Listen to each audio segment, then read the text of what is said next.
El marxismo no es una doctrina, sino una guía para la acción. En este sentido, la metodología materialista y dialéctica de Marx y Engels ha servido para que distintos autores y cuadros comunistas realizaran diversos análisis del momento que les tocó vivir. Algunos erraron, otros acertaron en sus análisis. Las ideas marxistas han de ser adaptadas al momento concreto que nos toca vivir, pero esta necesidad siempre ha dejado la puerta entreabierta para pasar de la adaptación a la revisión de ideas con el fin de despojar al marxismo de su esencia revolucionaria. Teorías khrushchevistas sobre la coexistencia pacífica, la vía pacífica al socialismo y demás planteamientos revisionistas han sido desenmascarados y desmontados por muchos autores comunistas. Sin embargo, existen otras teorías en las que no queda claro su naturaleza revisionista o revolucionaria. La teoría de los tres mundos de Mao Zedong es un claro ejemplo de ello, ya que tiene tantos detractores como seguidores, pero realmente no se realiza un análisis materialista y sobre todo dialéctico de lo que esta teoría supone en la práctica y sobre todo en las condiciones geopolíticas de la actualidad. Así que en este vídeo os voy a hablar sobre la teoría de los tres mundos de Mao. Vamos con el vídeo, esto es Red Planeta, ¡comenzamos!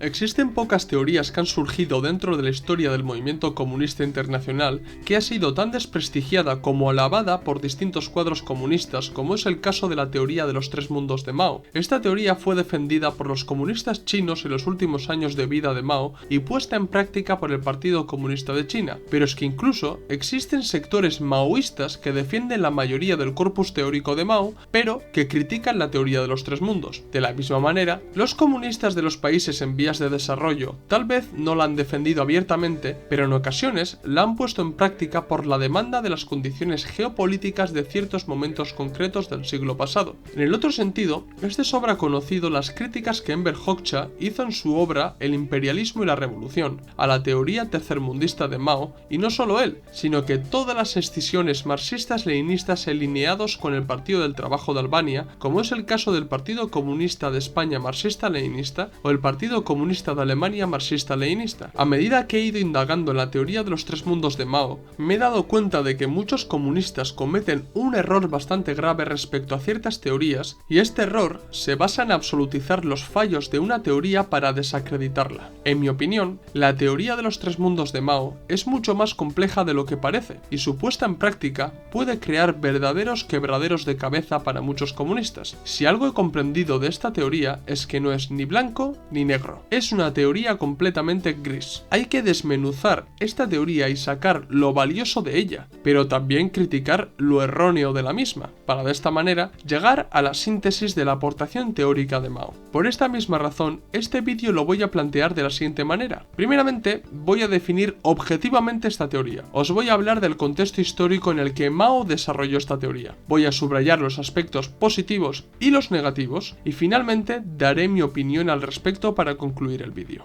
La aportación clave de la teoría de Mao es la división y la consiguiente clasificación que hace de los países capitalistas, democracias populares y los países en vías de desarrollo. Según esta teoría, a principios de los años 70 del siglo pasado, los países se dividían de la siguiente manera. Primer mundo. Dentro del primer mundo se encontraban la Unión Soviética y los Estados Unidos. Esto es, las dos superpotencias del siglo pasado. Estos dos países eran considerados como naciones explotadoras. Estados Unidos como la principal potencia imperialista de los países capitalistas y la URSS como su contraparte imperialista, o sea, social imperialista. Cabe destacar que las dos potencias del primer mundo eran los que más armas nucleares tenían. Segundo mundo. Según la teoría tercermundista de Mao, dentro del segundo mundo entraban los países desarrollados, pero que estaban supeditados a uno de los dos estados del primer mundo. De ahí que Mao diera por buena la definición de países satélites de la URSS, en los que entran todos los países que formaron parte del Pacto de Varsovia.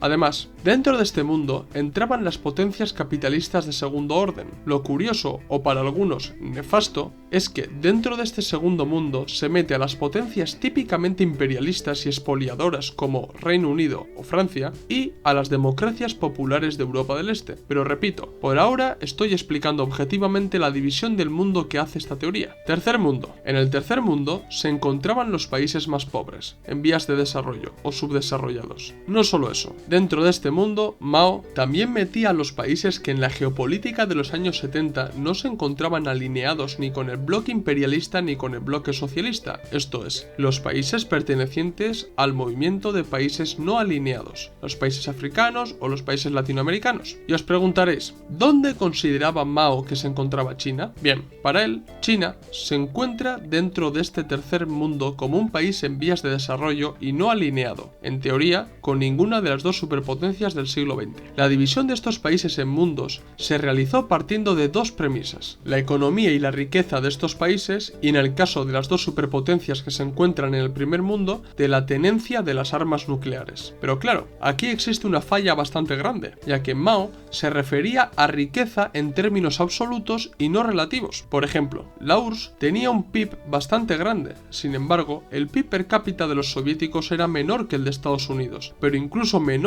que de algunos países del segundo mundo. Es más, la Unión Soviética constaba de territorios que no se encontraban desarrollados, a diferencia de los países europeos que tenían un desarrollo capitalista extendido en la mayoría de su territorio. Este error se repetía con los países del segundo mundo, ya que en términos de riqueza relativa los países pertenecientes al bloque del este no eran comparables a los países capitalistas como Reino Unido, Francia, Japón o Canadá. Sin embargo, esta teoría metía dentro del mismo mundo a las democracias populares y a los países típicamente democrático-burgueses y capitalistas. En cuanto a los países del tercer mundo, podemos observar también que existía una gran diferencia entre países en cuanto a su riqueza se refiere. No se puede meter en el mismo saco a los países subdesarrollados de África con algunos países de Latinoamérica como Colombia o México. De la misma manera, meter todos estos países dentro del tercer mundo y equipararlos significó que países como los que llamó Brezhnev de orientación socialista, que se disponían a liberarse del yugo imperialista para pasar al bloque socialista, fueran equiparados con países subdesarrollados reaccionarios serviles a los intereses del imperialismo. En mi opinión, no se puede igualar el carácter de clase del estado de Mozambique de Samora Machel con el Marruecos de Hassan II.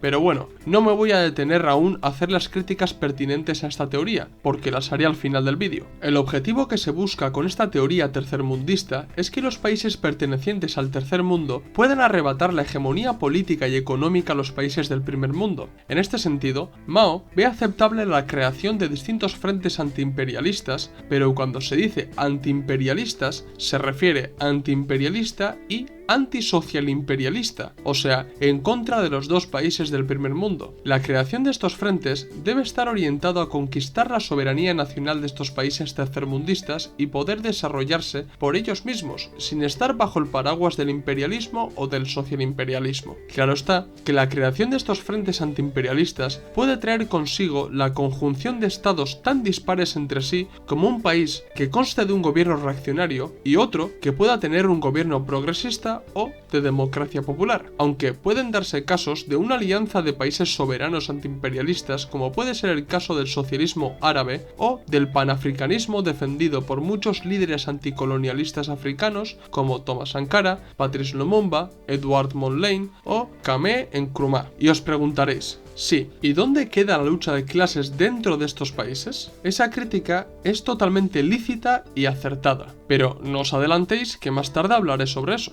Esta teoría no solamente busca arrebatar la hegemonía a las dos superpotencias imperialistas partiendo de frentes antiimperialistas o alianzas estratégicas entre países del tercer mundo, sino que también insta a los países del segundo mundo a llegar a alianzas con los países del tercer mundo para arrebatar el poder a la URSS y a los Estados Unidos. Al fin y al cabo, en la división de los países en tres mundos, esta teoría defiende que los países del segundo mundo se encuentran supeditados a los países del primer mundo. En este sentido, los países del segundo mundo tienen dos opciones para salir de la supeditación que tienen respecto a la URSS o a los Estados Unidos. Primera opción, los países del segundo mundo se alían con los países del primer mundo. Por ende, hay que combatir contra estos países por ser garantes de una de las formas del imperialismo. De ahí que China entrara en guerra, entre otros factores como pueden ser los territoriales, con Vietnam, y de ahí también el apoyo de China a Camboya. Claro está que también hay que entender la ruptura sino-soviética para comprender el posicionamiento geopolítico de China respecto al conflicto Vietnam-Camboya. Segunda opción, los países del segundo mundo se alían o llegan a acuerdos puntuales con los países del tercer mundo. Por ejemplo, China mantuvo sus relaciones con Chile tras el golpe de estado de Pinochet, y más aún siendo conscientes de la enemistad Videla-Pinochet. Videla mantuvo acuerdos comerciales con la URSS y Chile mantuvo sus relaciones con China. Repito, todo esto no se puede entender sin tener en cuenta los intereses nacionales y la geopolítica de cada momento concreto, ya que por ejemplo Deng Xiaoping fue crítico con Reino Unido en la guerra en las Malvinas, pero es que China tenía a los británicos en Hong Kong. Mao, con esta teoría planteaba el carácter revolucionario per se de los países del tercer mundo, los cuales, por su condición de dependencia y por sufrir la presión de los dos imperialismos, adquirían un carácter revolucionario que podían trastocar la situación del orden geopolítico del siglo pasado. Si bien es cierto que el propio Lenin, en su obra El imperialismo, fase superior del capitalismo, o Stalin, en su obra Fundamentos del leninismo, hablaban del daño que podían ocasionar los países coloniales o cogiendo la terminología de Mao, los países tercermundistas al imperialismo. El carácter per se de los países del tercer mundo no es 100% correcto, ya que algunos países del tercer mundo han sido sumamente reaccionarios, como por ejemplo la India, Sudáfrica o Marruecos. Aquí habría que matizar que la toma del poder por parte de los proletarios en estos países sí que podría ocasionar un daño enorme al imperialismo, pero siempre diferenciando al Estado del pueblo trabajador. Otro aspecto a tener en cuenta en la teoría de los tres mundos de Mao es que Mao considera a los Estados Unidos un imperio en declive, que por las contradicciones inherentes al capitalismo está condenado a caer. Sin embargo, considera a la URSS y a su socialimperialismo como un imperialismo en pleno auge,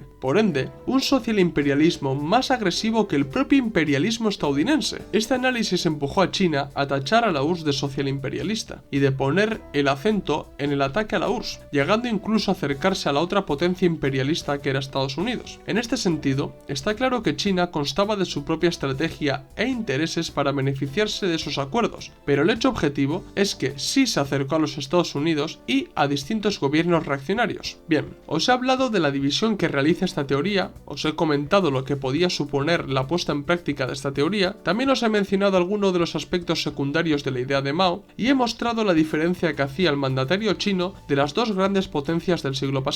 He intentado en este primer punto del vídeo ser lo más objetivo posible, pero me es sumamente difícil contenerme y no dar ciertas puntualizaciones. Pero bueno, quiero recordar por enésima vez que en la conclusión me voy a explayar más en mi análisis. Dicho esto, quiero hablar brevemente del contexto internacional en el que salió a la luz la teoría de los tres mundos, ya que toda teoría no se puede comprender sin tener en cuenta el contexto histórico en el que se desarrolla, y así nos lo demuestra el materialismo histórico. La teoría de los tres mundos de Mao, con la mayoría de las teorías, no surgió del vacío, sino que fue el resultado de unos acontecimientos políticos y sociales que vivió el Partido Comunista de China dentro del movimiento comunista internacional. Tengo que recordar que la República Popular de China acabó rompiendo con la URSS de Khrushchev y con el Pacto de Varsovia debido al proceso de desestalinización, las tesis revisionistas de Khrushchev y porque este intentó erigir a la URSS como el estado padre de los comunistas de todo el mundo. La China de Mao y la Albania de Hoxha se apartaron del bloque del este para emprender su propio camino, y antes de la ruptura sino-albanesa, estos dos países e incluso sus mandatarios entablaron buenas relaciones. Los comunistas chinos, tras obtener malos resultados con el gran salto adelante y vivir varios años de desfase revolucionario con la revolución cultural, decidieron apostar por desarrollar el país y sobre todo desarrollar las fuerzas productivas. Los comunistas chinos recogieron el análisis de las contradicciones que hicieron en los primeros años de vida de la República, esto es, la contradicción que imperaba en la República Popular de China era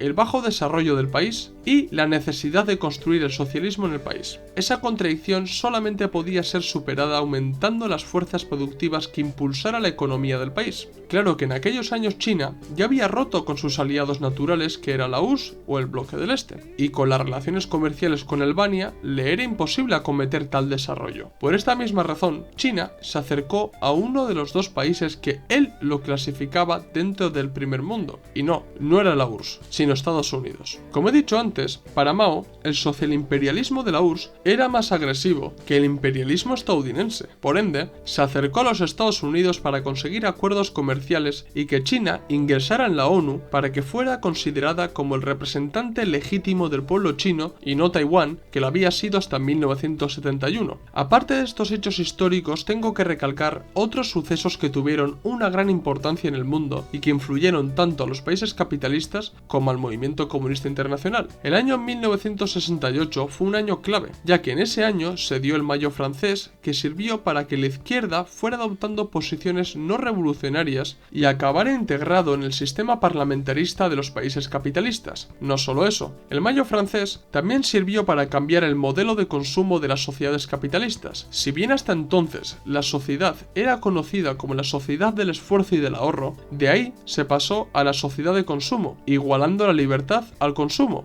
y creando así la libertad de consumo. Por otro lado, la primavera de Praga, en el que el Pacto de Varsovia entró con tanques en Checoslovaquia, sirvió para que comunistas como Mao se reafirmaran de que la URSS era un estado social imperialista que violaba la autodeterminación de los pueblos, incluso de los pueblos que eran aliados suyos. Y, como no, la guerra de Vietnam, en el que tanto la URSS como Estados Unidos entraron de lleno en una disputa que objetivamente ninguno de los dos debía haber entrado, y que tenía que ser resuelto por los propios vietnamitas. Además, los rifirrafes que ya existían desde el pasado entre Vietnam y China y el consiguiente posicionamiento de Vietnam con la URSS hizo que Mao se reafirmara aún más en sus análisis teóricos. Bien, creo que la contextualización os va a servir para comprender mejor lo que viene a continuación. Ahora voy a mencionar los argumentos de los que se valen los defensores de la teoría de los tres mundos para defender que la teoría maoísta es válida y sigue vigente. La teoría tercermundista de Mao nos aclara que existen contradicciones secundarias a tener en cuenta aparte de la contradicción de clase o de la contradicción capital-trabajo. Esa contradicción es la contradicción que existe entre los países, o siendo más concreto, la contradicción que existe entre los mundos de Mao. Esa contradicción también puede ser entendida como la dialéctica entre estados, en el que unos países tienen disputas abiertas con otros países y eso puede allanar el camino a los revolucionarios para aprovechar y trabajar para tomar el poder. En el caso de la teoría de Mao, la dialéctica entre estados lo marcaba entre los estados que sufrían el imperialismo, o sea, el tercer mundo, y los países que ejercían ese imperialismo, es decir, el primer mundo. Luego estaban los países del segundo mundo, que se encontraban a caballo de los dos mundos que acabo de mencionar. De ahí la apuesta por los frentes antiimperialistas de los países no desarrollados para liberarse de los dos imperialismos y alterar el orden geopolítico vigente. Otro aspecto que defienden los partidarios de esta teoría es que Mao recalca la contradicción interimperialista que puede existir en la geopolítica. Los dos países del primer mundo estaban en la Guerra Fría, y esto demuestra la contradicción abierta que existía entre estos dos estados. La existencia de esa contradicción interimperialista no es descabellado, ya que Lenin hizo el mismo análisis en la Primera Guerra Mundial, recalcando la contradicción imperialista que existía entre la Triple Entente y las potencias centrales, o el mismo Stalin recalcó la contradicción que surgió en la Segunda Guerra Mundial en el mundo imperialista entre las potencias imperialistas democrático-burguesas y las potencias imperialistas fascistas. Lenin aprovechó esa contradicción interimperialista de la Primera Guerra Mundial para desatar la Revolución de Octubre, y Stalin la aprovechó para derrotar el fascismo. En este caso, Mao pretendía utilizar esa contradicción interimperialista para que las naciones oprimidas por los dos imperialismos se liberaran y se convirtieran en soberanos, y en cuanto a China, que pudiera acometer el desarrollo que necesitaba para edificar supuestamente el socialismo en su país. Para terminar con la postura de los defensores de esta teoría, tengo que destacar que estos defienden que Mao subrayó el carácter progresista e incluso revolucionario de los países del tercer mundo debido a la opresión imperialista que sufrían. A la vez, Mao reconocía el papel revolucionario que ciertas burguesías de las colonias y de las naciones dependientes podían tener en la lucha contra el imperialismo. Por esta misma razón, la alianza estratégica con la burguesía era aceptable en pos de liberar a la nación del imperialismo. Bien, os acabo de hablar de los argumentos que suelen dar los defensores de la teoría de los tres mundos de Mao, pero para realizar un análisis dialéctico de esta teoría, me veo en la obligación de hablar de la antítesis, o sea, de los detractores de esta teoría, y de los que tachan a esta teoría de revisionista e interclasista, para de esta manera llegar a la síntesis. Los críticos de la teoría de los tres mundos de Mao se apoyan en la obra de Enver Hoxha, El imperialismo y la revolución, para criticar o desmontar esta teoría maoísta. La crítica más común es que Mao deja de lado la contradicción principal de clase y enfatiza en la dialéctica existentes entre estados. Según Hoxha, la contradicción secundaria entre países no es más que la expresión internacional o geopolítica de la lucha de clases en sí misma. Más sencillo, para Hoxha, Mao está teorizando sobre la base de una geopolítica burguesa y que la puesta en práctica de esta teoría puede llevar a la conjunción o armonización de estados que tienen un carácter de clase totalmente opuesto. Así lo argumenta Hoxha. La explotación de las contradicciones entre los enemigos no puede constituir la tarea fundamental de la revolución, ni puede ser contrapuesta a la lucha por derrocar a la burguesía, a la dictadura reaccionaria fascista y a los opresores imperialistas. De ahí que los antiteoría de los tres mundos argumenten que Mao dejara de lado la lucha de clases por frentes antiimperialistas tercermundistas. Otra crítica común es que Mao igualaba países del tercer mundo que Brezhnev consideraba de orientación socialista con los países del tercer mundo con regímenes feudales, burgueses o donde los jefes militares controlaban todos los aspectos de esos países. Es decir, Mao imprimió un carácter revolucionario a los países del tercer mundo por sufrir uno u otro imperialismo, pero los detractores de esta teoría niegan la naturaleza per se de los países del tercer mundo. Por ende, la igualación de estos países en el combate contra el imperialismo podía suponer mantener a la clase trabajadora de los países del tercer mundo bajo control de sus propias burguesías. De ahí la crítica de que Mao reniegue de la clase obrera como sujeto revolucionario y el tercer mundo pasa a ser el nuevo sujeto revolucionario. Los críticos de esta teoría también se oponen a la consideración de Mao que la URSS fuera un estado social imperialista más agresivo que el imperialismo estadounidense. No solo la igualación de la URSS con los Estados Unidos es peligroso, sino que considerar a la URSS como una amenaza mayor que Estados Unidos es sumamente peligroso. Si se ponen en el mismo plano, se romantiza el término imperialismo y se le despoja de su verdadero significado. Si bien es cierto que la URSS, sobre todo con Brezhnev, se metió de lleno en disputas y confrontaciones internacionales en los que no debía haberse metido,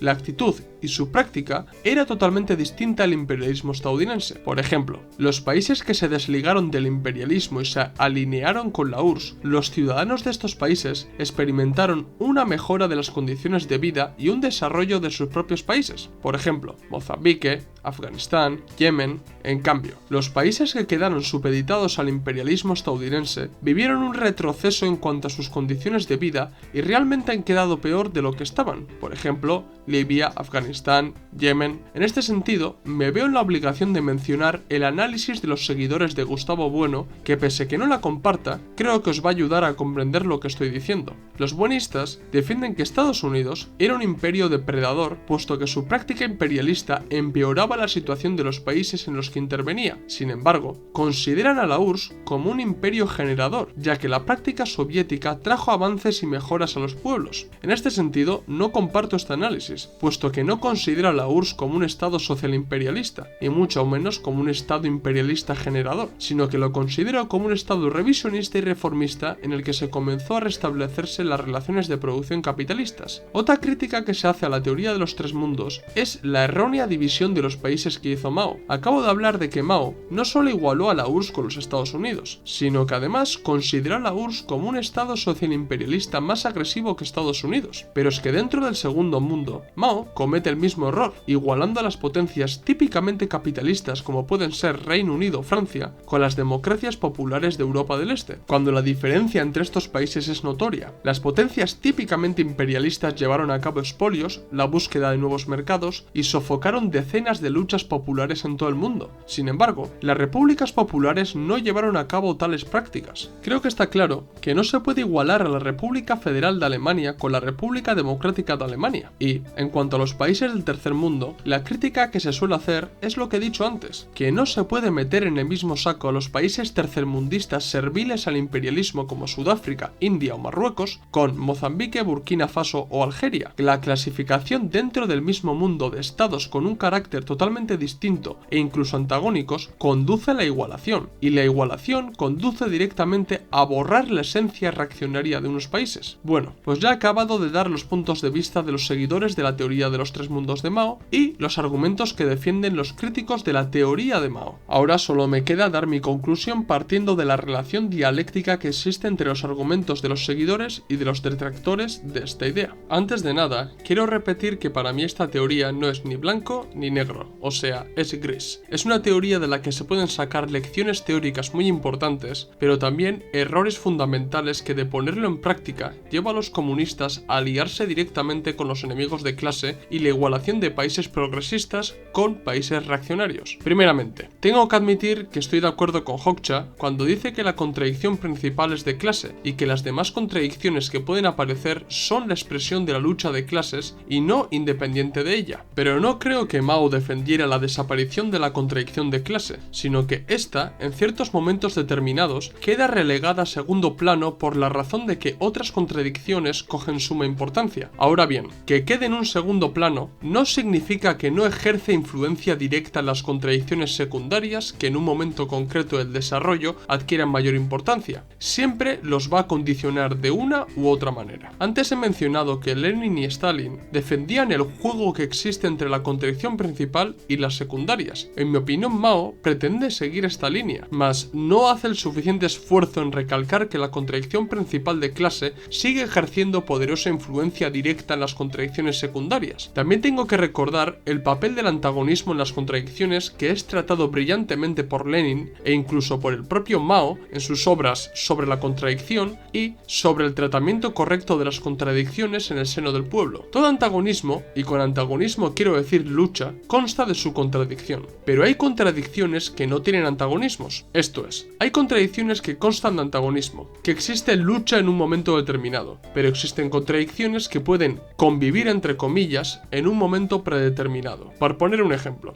en un país atrasado, donde prevalece el campo sobre la ciudad y los comunistas se ponen como objetivo industrializar el país, esa contradicción campo-ciudad se vuelve antagónica, pero una vez industrializado gran parte del país, seguirá existiendo la contradicción a la inversa del campo y la zona industrializada, pero no será antagónica, puesto que la meta fijada ya ha sido cumplida. Mao, valiéndose del juego dialéctico que existe entre la contradicción principal y las secundarias, y siendo consciente de los antagonismos que tienen unas y otras contradicciones, en el momento determinado de la lucha antiimperialista, la contradicción imperio-colonia o nación dependiente pasa a ser la contradicción principal de clase, porque el objetivo es conquistar la independencia o la total soberanía. Pero un comunista debe dejar claro que cuando la contradicción imperio, colonia o nación dependiente se pone en primer plano, la contradicción principal de clase no se borra, sino que lo condiciona, ya que en el hipotético caso de un frente antiimperialista de liberación nacional, en el que la burguesía y la clase obrera minimicen su antagonismo y luchen juntos, cada clase luchará por sus objetivos.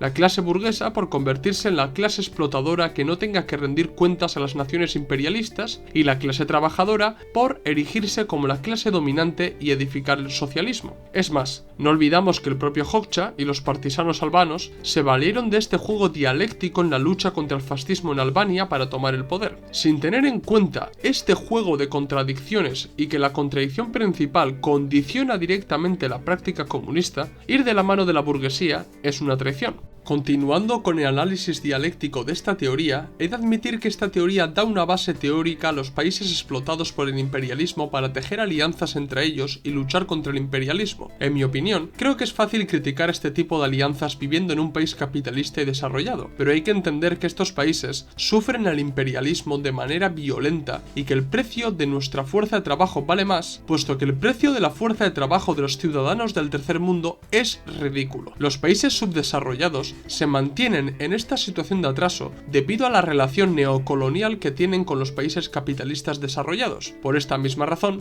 la alianza entre estos países por preservar su soberanía y crear un bloque con el que puedan ayudarse mutuamente y no tener que quedarse endeudados con el imperialismo me parece que es algo correcto. No todas las alianzas entre países del tercer mundo han sido reaccionarias. Por ejemplo, la apuesta del panarabismo de los países en los que los socialistas árabes gobernaban es, en mi opinión, son una apuesta correcta. O la alianza entre Bolivia, Cuba y Venezuela, que hicieron en su día Fidel Castro, Hugo Chávez y Evo Morales. En la actual situación geopolítica, esa alianza también me pareció adecuada. Ahora bien, esas alianzas no convierte a esos países en socialistas y ultrarrevolucionarios, simplemente les permite preservar su soberanía como naciones y apostar por la autodeterminación de los pueblos. Que los marxistas-leninistas queremos que los verdaderos comunistas de esos países gobiernen, estoy completamente de acuerdo, pero eso solo puede pasar siempre que estos países sigan siendo soberanos, ya que bajo la bota estadounidense difícilmente van a poder implantar las políticas que defendemos los comunistas, y no creo que nadie defienda que estos países acaben invadidos por el imperialismo, ¿verdad? También he de decir que la alianza momentánea de países antiimperialistas en el que existen países progresistas y países reaccionarios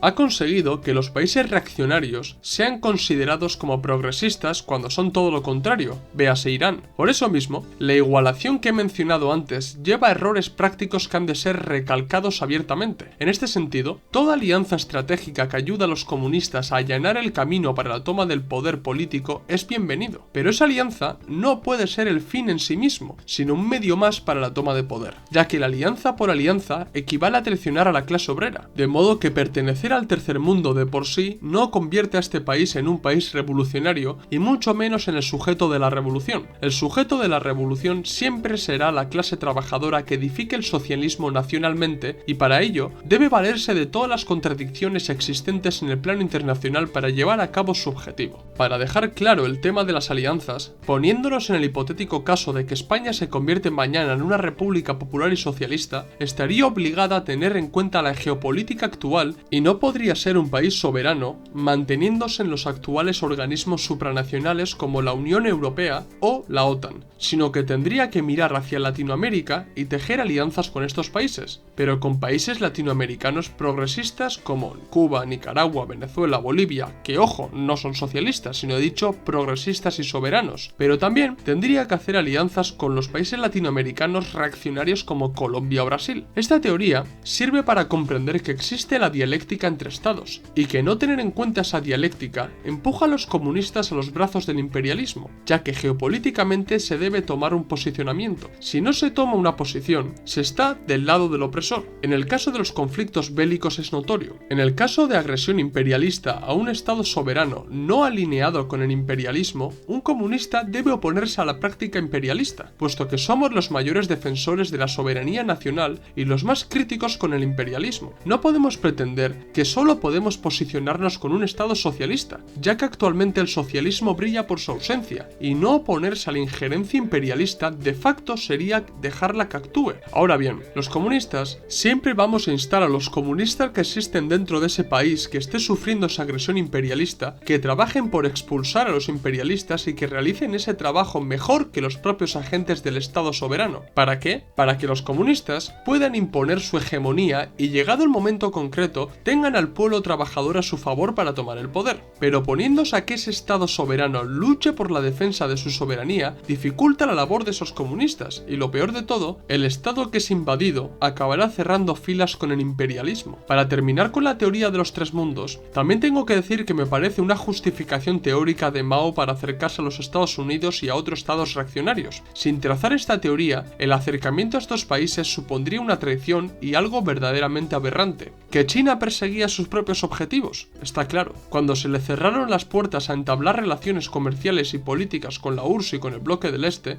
el desarrollo de China no podía quedar separado, sino que se debía realizar, y tuvieron que acercarse a los Estados Unidos. El resultado es que China continuó mientras que la URSS y los países del bloque del Este fueron desmantelados. También me parece que Mao guardó rencor a la Unión Soviética por la ruptura sino-soviética, que ojo, no me extraña, pero creo que hubiera sido preferible ir por la senda de convencer al pueblo trabajador soviético y de las democracias populares de la desviación de sus gobernantes y se movilizaran para convertir el país en lo que fue años atrás. Antes he explicado la diferencia notable que existía en el actuar exterior de la URSS y de los Estados Unidos, y tachando a la URSS de socialimperialismo más agresivo que el imperialismo estadounidense, Mao limpiaba la cara al imperialismo estadounidense y los resultados están ahí. Estados Unidos ganó la Guerra Fría, y la clase trabajadora de las ex repúblicas soviéticas vivieron en sus propias carnes la desgracia de la restauración del capitalismo. A modo de conclusión, creo que la teoría de los tres mundos no es un error teórico en sí mismo, sino que lo erróneo fue la instrumentalización de esta concepción teórica y la mala praxis que pueda acarrear esta teoría. La clasificación y la igualación de los países en mundos, en mi opinión, no es correcta, y hoy esa clasificación no está vigente. La geopolítica ha cambiado respecto a los años 70 y se debería adaptar la clasificación de estos países. Lógicamente, tampoco se puede olvidar nunca la contradicción principal de clase o de capital-trabajo, ya que olvidando esto, se acaba abandonando a su suerte a los comunistas y, como no, a la clase trabajadora. ¿Qué os ha parecido el vídeo? ¿Os ha gustado? ¿Os gustaría que tratara alguna otra teoría maoísta o alguna teoría que cogió fuerza en la historia del comunismo? Hacérmelo saber en los comentarios y sugerirme nuevos temas para que trate en futuros vídeos. Dar like si os ha gustado el vídeo, si sois nuevos, suscribiros al canal y seguirme en las redes sociales Twitter, Facebook e Instagram, donde subo nuevo contenido diario. Esto es todo, nos vemos en el próximo vídeo. ¡Salud, camaradas!